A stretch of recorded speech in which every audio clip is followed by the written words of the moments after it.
फिक्र में अब उस चिंता की बात जो एयर इंडिया की फ्लाइट्स को लेकर इस वक्त करोड़ों लोगों के अंदर है। सोचिए, एक बड़ा सा एग्जाम्पल है, विमान उड़ता है, हवा में 2 घंटे रहता है, चाहे वो बोइंग हो या एयरबस, उसके बाद लैंड कर जाता है, कहते हैं टेक्निकल फॉल्ट है। कल हुआ ये, मेरे दोस्त के साथ हुआ, वियतनाम जा रहे थे एयर इंडिया से। सवाल है आखिर एयर इंडिया के विमानों के साथ क्या हो रहा है? इस प्रश्न की वजह एक खबर है, आज भी एयर इंडिया की 9 उड़ानों को रद्द कर दिया गया। अहमदाबाद में हुए विमान हादसे के बाद सिर्फ 9 दिनों के अंदर एयर इंडिया की 84 फ्लाइट्स रद्द की जा चुकी हैं।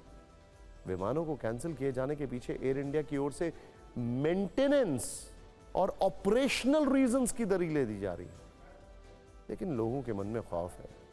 क्या इन टेक्निकल शब्दों के जरिए गोल मोल घुमाने की कोशिश की जा रही है या वजह कुछ और है? वैसे एयर इंडिया की ओर से पिछले 2 दिनों में 2 बयान आए।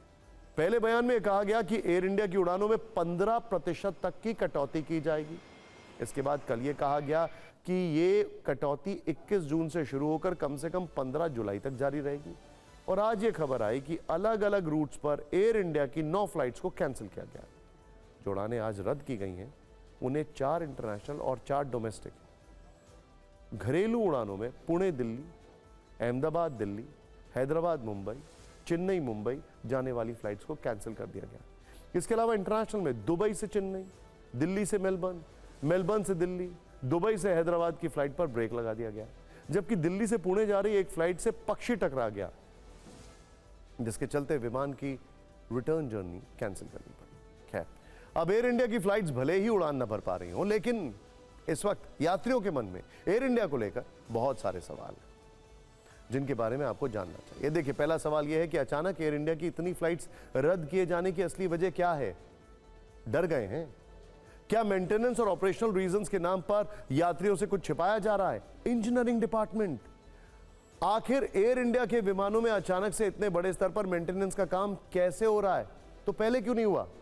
और लोग पूछ रहे हैं कि अगर ऐसा है भी तो क्या अहमदाबाद प्लेन क्रैश के बाद याद आई कि प्लेन में मेंटेनेंस की कुछ प्रॉब्लम्स थी? क्या प्लेन क्रैश इसके लिए एक सिग्नल देना जरूरी था? या फिर हादसे के बाद एयर इंडिया विमानों की उड़ानों को लेकर अतिरिक्त सतर्क हो गई है, चाहे वो पायलट्स हो या टेक्निकल स्टाफ हो? इस पर एक्सपर्ट्स क्या कह रहे हैं, जरूर देखते हैं।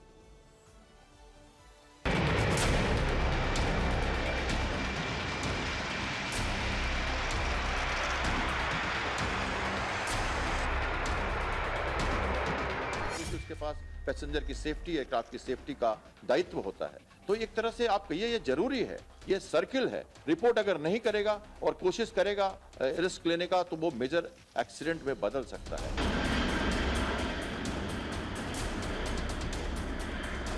लाइन टेक्नीशियंस थे जो टर्न अराउंड करते हैं और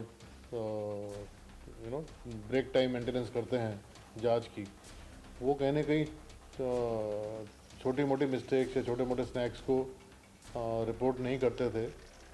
और अब जब ये एक्सीडेंट हुआ है उसके बाद से सबको डर लग गया है कि कहीं छोटी मिस्टेक कुछ बड़ा एक्सीडेंट नहीं कर दे और उन पर जिम्मेदारी नहीं आ जाए। इसलिए आई थिंक जो भी स्नैक उनको दिखता है वो उसको रिकॉर्ड पर ला रहे हैं।